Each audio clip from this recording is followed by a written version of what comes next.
आज हम पढ़ने वाले हैं टॉपिक इम्यूनिटी। ठीक है, सिंपल बोला गया है इसमें कि every day we expose a large number of infectious agent.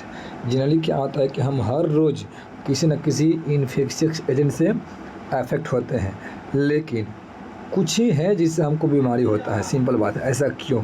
तो बोल रहा है कि हमारा बॉडी के पास ऐसा एक सिस्टम है जो बाहर से आने वाले एजेंट को रोकता है। तो उस एबिलिटी को हम क्या बोलते हैं? इम्यूनिटी। तो सिंपली यहाँ पर डिफिनेशन पूछेगा कि इम्यूनिटी किसे कहते हैं। तो the overall ability of host to fight the disease causing, यानी पैथोजन से जो पेशेंट है, पेशेंट तो नहीं बोलेंगे लेकिन जो भी ह्यूमन है वो बच जाता है, तो वहाँ पे इस सिस्टम को ही बोलते हैं क्या है? इम्यूनिटी। यानी the overall ability of the host का एक कोई एबिलिटी जिससे वो बीमारी करने वाले से बचता है, उसको बोलते हैं इम्यूनिटी। सबसे बेसिक बात बोला जाए तो ठीक है। तो इसको बोलते हैं रोग प्रतिरोधक क्षमता। रोग प्रतिरोधक क्षमता बोलते हैं सिंपल। इसका डेफिनेशन इंपॉर्टेंट है, ध्यान दीजिएगा। अब आते हैं जो इसका फेमस है बात कि इम्यूनिटी कितने तरह का होता है। दो टाइप का, एक तो इननेट और एक होता है एक्वायर्ड। दोनों से कितनी बार क्वेश्चन पूछ चुका है। तो इननेट और एक्वायर्ड में क्या अंतर है? देखिए, इननेट का मतलब होता है वैसा इम्यूनिटी जो हमारे बचपन से, हमारे जन्म से ही आया है, सिंस बर्थ से ही, प्रेजेंट सिंस बर्थ से ही। ये ऐसा होता है ना इम्यूनिटी जो हमारे बॉडी में मतलब कोई भी बाहर से आ रहा है तो सबको रोकता है। ऐसा नहीं कोई स्पेशली है कि नहीं इसको रोकेगा इसको नहीं, सबको रोकता है। तो इसका मतलब ये नॉन स्पेसिफिक होता है। पहली बात, नॉन स्पेसिफिक। तो ध्यान रखिएगा, इननेट इम्यूनिटी का सबसे फेमस क्वेश्चन यही सब है कि पहली बात कि क्या होता है, ये non specific type of defence show करता है। यानी किसी के लिए भी जो आएगा बाहर से माइक्रोब्स उसको रोक देगा। साथ में ये हमारे present of time of birth, यानी हमारे बर्थ के पहले से ही जो हमारे बॉडी में आ चुका है वो है। ठीक है। इसके अलावा इसमें मेमोरी नहीं होता है, ये मेमोरी बेस्ड नहीं होता है, मेमोरी बेस्ड नहीं होता है। कहने का मतलब कि हमारे बॉडी में, ये हमारे बॉडी है, कोई माइक्रोब्स आ गया तो वो हमको इन्फेक्ट कर दिया था, हमारा बॉडी उसको याद कर लेगा। तो ये जब याद करने वाला कैपेबिलिटी ना, वो एक्वायर्ड का है, ना कि इननेट का। तो तीन बात हम बोले हैं क्या डिफिनीशन में इननेट में कि आपको याद करने वाला है कि इननेट में 3 बात क्या है। एक तो सिंस बर्थ पहली बात, दूसरी बात नॉन स्पेसिफिक, तीसरी बात नॉट ए मेमोरी बेस्ड। ये 3 बात आप ध्यान रखिए, क्वेश्चन बन जाएगा। अब आते हैं कि ये तो माइक्रोब्स, जितना भी माइक्रोब्स आ रहा है, जितना भी पैथोजन आ रहा है उसको मार दे रहा है। तो इसको बोल रहा है ना कि innate immunity consist of 4 type of barrier. ये 4 गो बैरियर है जिसके वजह से ये जो भी बाहर से माइक्रोब्स आते हैं उसको रोकने का काम करता है। ठीक है। तो पहला बैरियर ध्यान रखिएगा, लिखा है कि पहला बैरियर, इसे 4 बैरियर पर याद रखिए, फिजिकल, फिजियोलॉजिकल, सेलुलर और चौथा है साइटोकाइन। ठीक है, ध्यान रखिएगा। पहली बात तो आपको ये पूछता है ना, फिजिकल, फिजियोलॉजिकल, सेलुलर और साइटोकाइन में ऐसा ऑप्शन दे देगा कौन सा इसमें एक्वायर्ड नहीं है। तो ध्यान रखिएगा। तो 4 कौन सा हो गया? फिजिकल, फिजियोलॉजिकल, सेलुलर और साइटोकाइन। ठीक है। अब एक एक कहते हैं कि ये पूछता है जनरली कि कौन किस में होता है। तो ध्यान रखिएगा, तो इसका हम अलग से ट्रिक बताते हैं, ध्यान दीजिएगा। यहाँ पे लिखा है फिजिकल मतलब इसमें जब भी दिमाग में आए तो याद रखिएगा शुगर। फिजिकल में शुगर। अब क्या शुगर है? पहला देखिए, पहला होता है स्किन। इसमें स्किन क्या होता है? फिजिकल बड़े काम करता है। यू मतलब इसे होता है ना म्यूकस, तो यू में हो जाएगा म्यूकस, शुगर प्लस म्यूकस। यानी स्किन तो होता ही है मेन, लेकिन शुगर जो जहाँ भी म्यूकस रहता है, लाइक कहाँ रहता है? देखिए गैस्ट्रिक, क्या होता है? गैस्ट्रिक हो गया, और यहाँ से जी से गैस्ट्रिक हो गया, यू से यूरोजेनाइटल हो गया, और आर से हो गया रेस्पायरेटरी। यानी आपको 4 बात यहाँ ध्यान रखना है, किस में? फिजिकल में। तो जब भी आपको दिमाग में आए कि फिजिकल में कौन सा, बहुत तो कन्फ्यूजन होता है कि फिजिकल होगा कि फिजियोलॉजिकल होगा। तो फिजिकल में क्या याद कराए हैं? शुगर याद किए हैं, शुगर। इसको कॉपी में ऐड कर लीजिए। शुगर मतलब स्किन, यूरोजेनाइटल, इसी को बोलते हैं म्यूकस, और गैस्ट्रिक और रेस्पायरेटरी। ये 4 एग्जाम्पल काफ़ी है किसके लिए? फिजिकल के लिए। आइए देखते हैं कहाँ कहाँ पे शुगर, अब शुगर का आप ऐड कर लीजिएगा, शुगर का फुल फॉर्म आप देख लीजिएगा, ठीक है। देखिए क्या बोला है, skin is our main barrier which prevent entry of microbes. तो पहला स्किन तो हो गया, दूसरा mucus coating of epithelial like respiratory, GIT, urogenital help करता है माइक्रोब्स को। तो क्या बात हुई इसमें, जब भी फिजिकल आए तो शुगर याद कर लीजिएगा, फिजिकल में शुगर। अब आते हैं फिजियोलॉजिकल, तो फिजियोलॉजिकल में याद कीजिएगा पास्ट, पास्ट पास्ट पास्ट क्या हुआ, देखिए फिजियोलॉजिकल का पास्ट ये हो गया। ये मतलब क्या होता है, एसिड कहाँ होता है, स्टमक में होता है। सलाइवा कहाँ होता है, माउथ में होता है। टीयर कहाँ होता है, आई में होता है। तो ये जो हमारा जो स्टमक है उसमें भी इन्फेक्शन आते होंगे, तो वहाँ पे जो स्टमक में एसिड है वो मार देता है। जो आँख से निकलता, आँख से कोई माइक्रोब जा रहा है तो वहाँ पे जो एसिड है वहाँ पे वो मार देगा। यहाँ तक कि सलाइवा में भी होता है, वो भी मार देगा। तो जहाँ से भी जाएगा तो ये फिजियोलॉजिकल में आएगा। लिखा भी है कि acid in stomach, acid in stomach, saliva in mouth और tears from eye all prevent microbial growth. यानी यहाँ से भी अगर कोई स्टमक से एंट्री चेक करना चाहा माइक्रोब्स, कोई माउथ से क्या, कोई आई से करना चाहेगा तो वहाँ भी ये सब रोक देगा। तो आपको दूसरा बात क्या होगा, फिजियोलॉजिकल में क्या हो गया, पास्ट, फिजिकल में क्या हो गया, शुगर, तो इसमें क्या हो गया, पास्ट हो गया। पास्ट का फुल फॉर्म लिख लीजिएगा। आगे आते हैं, ये सब पूछता है कि इसमें क्या है, ठीक है। आपको दे देगा कि जीआईटी मतलब गैस्ट्रोइंटेस्टाइनल ट्रैक्ट, किसमें क्या कौन सा होता है barrier, physical, physiological, cellular, cytokine. तो ध्यान किया कौन सा होगा, फिजियोलॉजिकल की फिजिकल, ठीक है। अब आते हैं थर्ड नंबर, सेलुलर। सेलुलर मतलब ये सेल हमारा जो है ना, सेल हमारे पास कौन सा है, आरबीसी है, डब्ल्यूबीसी है, ये सब होता है ना। तो यहाँ पे जनरली हमारा डब्ल्यूबीसी, आरबीसी का काम होता है ऑक्सीजन का ट्रांसफर करना, लेकिन मेन हमारे बॉडी में क्या होता है, डब्ल्यूबीसी। डब्ल्यूबीसी क्या है, एक सेल है।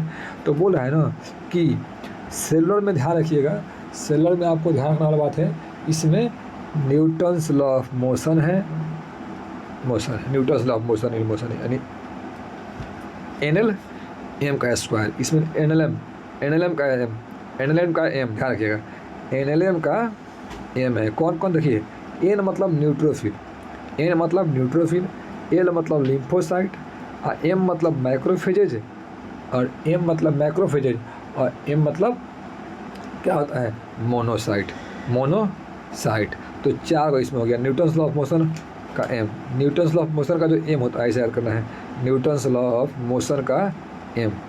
तो क्या हो गया, न्यूट्रोफिल, लिम्फोसाइट। अब पता है लिम्फोसाइट क्या होता है, लिम्फोसाइट आप पढ़िएगा वहाँ पे, लिम्फोसाइट एक इसी को बोलते हैं natural killer cell, natural killer cell, lymphocyte को ही बोलते हैं नेचुरल किलर सेल, ठीक है। तो ये चार बात हो गया किस में, फिजियोलॉजिकल में। आपने पढ़ा होगा कि न्यूट्रोफिल क्या होता है, मल्टी लोबुलर होता है, multi lobe, neutrophil multi lobe होता है, पढ़े होंगे आप ब्लड में, तो ठीक है ध्यान दीजिएगा इसको। तो क्या बोला है यहाँ पे, अब इसको पढ़िए पूरा अच्छा से, आप याद जब कर लिए ट्रिक तो हो गया कि एक तो हो गया शुगर, एक हो गया पास्ट, और एक हो गया NLM। कैसे बोला है, लिखा है कि पहला ल्यूकोसाइट में कौन सा, पहला आ गया न्यूट्रोफिल, जिसको हम बोलते हैं पॉलीमॉर्फो न्यूक्लियर ल्यूकोसाइट, यानी जो इसका होता है ना न्यूक्लियस, वो पोली है मतलब बहुत सारा है, मल्टी लोब है। दूसरी बात, एंड मोनोसाइट, एंड लिम्फोसाइट कौन सा है, नेचुरल, एंड लास्ट में है मैक्रोफेजेज। ये सब क्या करते हैं, रोकते हैं। तो सेलुलर में ख़त्म हो गया। अब लास्ट बचता है साइटोकाइन। तो साइटोकाइन ध्यान रखिएगा, इसमें ना क्या होता है कि कोई भी, जैसे मान लीजिए हमारे पास सेल ABCD करके कोई सेल है, ठीक है, तो कोई भी वायरस मान लीजिए अटैक किया सेल पे, तो इसको डिस्ट्रॉय कर देगा। तो जैसे ही इसको डिस्ट्रॉय करेगा, इससे कुछ प्रोटीन निकलेगा, उसको हम बोलते हैं इंटरफेरॉन, इंटरफेरॉन्स, ये सब NCERT में दिया है। तो जैसे ही वायरस इन्फेक्टेड सेल से एक प्रोटीन निकलेगा जिसको हम बोलते हैं इंटरफेरॉन, और ये प्रोटीन अदर 3 को प्रोटेक्ट करेगा फर्दर वायरल इन्फेक्शन से। क्या लाइन दिया है कि कोई भी सेल को वायरस डैमेज किया तो इस डैमेज सेल से निकलेगा इंटरफेरॉन, जो होता है प्रोटीन, ये भी पूछ चुका है, जो होता है प्रोटीन, और ये क्या करेगा, और सब जो इन नॉन इन्फेक्टेड सेल है उसको प्रोटेक्ट कर लेगा। तो यही बात हुआ है। तो इसमें बस याद रखिएगा इंटरफेरॉन, क्वेश्चन पूछता है इंटरफेरॉन वाला किस में होगा, और इंटरफेरॉन में ऑप्शन में वायरस से बचता है, और ऑप्शन देगा वायरल से बीमारी, कोई स्मॉल पॉक्स कुछ कर देगा, तो वो ध्यान दीजिएगा। तो लिखा यहाँ पे कि virus infected cell secrete protein जिसको हम बोलते हैं इंटरफेरॉन, वो प्रोटेक्ट करता है नॉन इन्फेक्टेड सेल को फर्दर वायरल इन्फेक्शन से। ये सबसे इम्पॉर्टेंट है। तो इसको हम अभी डिटेल्स आगे बढ़े हैं तो ध्यान दीजिएगा। अगर हम एक लाइन में इसको ख़त्म करें चारों को, फिजिकल, फिजियोलॉजिकल, सेलुलर, साइटोकाइन, तो एक को हम बोलेंगे शुगर, एक को बोलेंगे पास्ट, और एक को बोलेंगे न्यूटन्स लॉ ऑफ मोशन का एम, और एक को बोल देंगे इंटरफेरॉन। अब इससे बाहर आपको 30 सेकंड के अंदर में सब खत्म हो जाएगा। ठीक है, अभी आते हैं, ठीक है, अभी आते हैं एक्वायर्ड इम्यूनिटी। एक्वायर्ड इम्यूनिटी, अब उसका उल्टा कीजिए। वहाँ पे क्या था, नॉन स्पेसिफिक, मतलब किसी को रोक देगा। ये क्या होता है, स्पेसिफिक होता है। वहाँ पे मेमोरी नहीं था, यहाँ पे मेमोरी है। वो क्या था कि सिंस बर्थ था, ये आफ्टर बर्थ अचीव होगा। तो ये 3 बात ध्यान रखिएगा, उसमें इसका उल्टा होता है, तो कभी भी ध्यान रखिएगा ये 3 बात। देखिए अब आते हैं यहाँ पे, तो क्या बोला है कि acquired immunity on the other hand, उसके अलावा ये पैथोजन स्पेसिफिक होता है। वो क्या करता था, सबको रोकता था, जो आ गया रोक देगा। ये होता है स्पेसिफिक को रोकेगा। और बोला है इसके पास मेमोरी भी है, बता चुके हैं। इसका मतलब the body encountered a pathogen first time, मान लीजिए कोई पैथोजन एंट्री किया मारा, तो उसको याद कर लेगा, ये याद कर लेगा, और उसके अगेंस्ट में क्या बना लेगा, ये एंटीबॉडी बना लेगा पहले से। और जैसे ही दोबारा ही आएगा, ये पहले से बना एंटीबॉडी इसको मार देगा।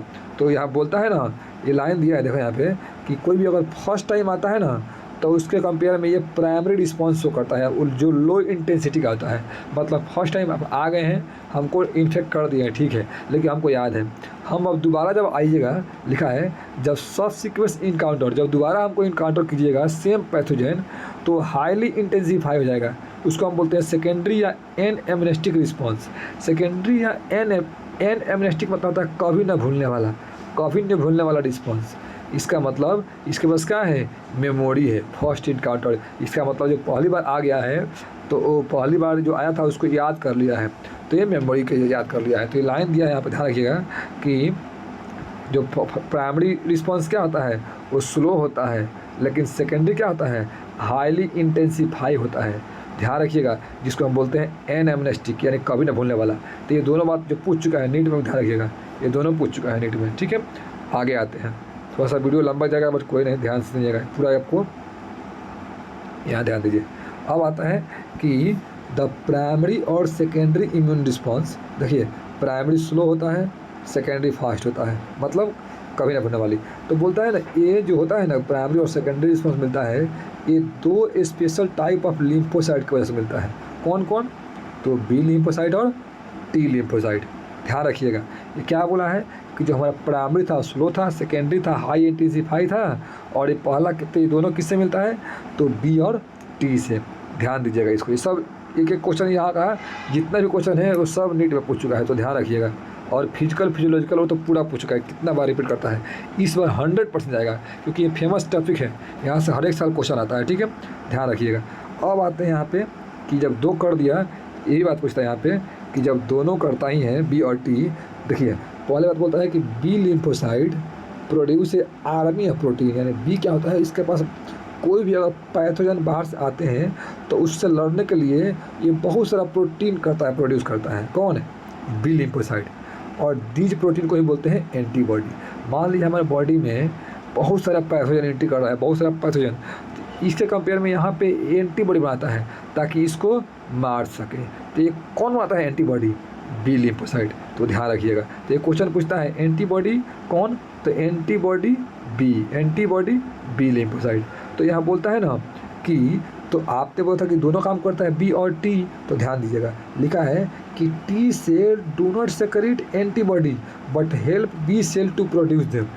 टी सेल कुछ नहीं करता है इसको प्रोड्यूस करने में, लेकिन इसको हेल्प करता है कि आप प्रोड्यूस कीजिए। तो ये लाइन पूछता भी है कि हमको एंटीबॉडी मतलब बी क्या करेगा, एंटीबॉडी बनाएगा। एंटीबॉडी क्या है, प्रोटीन है। तो टी प्रोड्यूस नहीं करेगा, लेकिन टी हेल्प करेगा बी सेल को कि क्या करो, एंटीबॉडी प्रोड्यूस करो। ये लाइन ध्यान रखिएगा, ये लाइन कन्फ्यूजिंग रहता है कि जो बी और टी दोनों करता है, तो दोनों प्राइमरी और सेकेंडरी रिस्पॉन्स करता है, तो मेनली बी एंटीबॉडी बनाता है और टी इसको हेल्प करता है। ध्यान रखिएगा। अभी आते हैं यहाँ पे जो इस साल का नीट में क्वेश्चन आया था, ध्यान दीजिएगा। और बोलता है कि जो एंटीबॉडी बनाया, तो एंटीबॉडी दिखता कैसा है, तो देखिए एंटीबॉडी में बोला है ना कि 2 लाइट चेन होता है और 2 हेवी चेन होता है। देखिए दो ये हैवी चेन, ये 2 हैवी चेन और 2 लाइट चेन होता है, ध्यान रखिएगा। और हेवी चेन और लाइट चेन जॉइंट रहता है डाइसल्फाइड बॉन्ड से। ये भी क्वेश्चन पूछा हुआ है डाइसल्फाइड बॉन्ड से। और इसमें ना एक होता है वेरिएबल पर्सन, मतलब ये वेरिएबल है, और एक होता है कांस्टेंट पर्सन, ये जितना कांस्टेंट है और कुछ वेरिएबल है। तो ध्यान रखिएगा कि एंटीबॉडी फिगर है, देखिए ये एंटीबॉडी का फिगर है, और एंटीबॉडी में 2 कांस्टेंट है और 2 वेरिएबल साइट है। तो बोल रहा है ना कि इस एंटीबॉडी में देखिए यहाँ एक होता है सी टर्मिनल, एक होता है एन टर्मिनल। तो बोलता है ना कि एंटीबॉडी के जिस साइड से एंटीजन बाइंड करता है वो एन,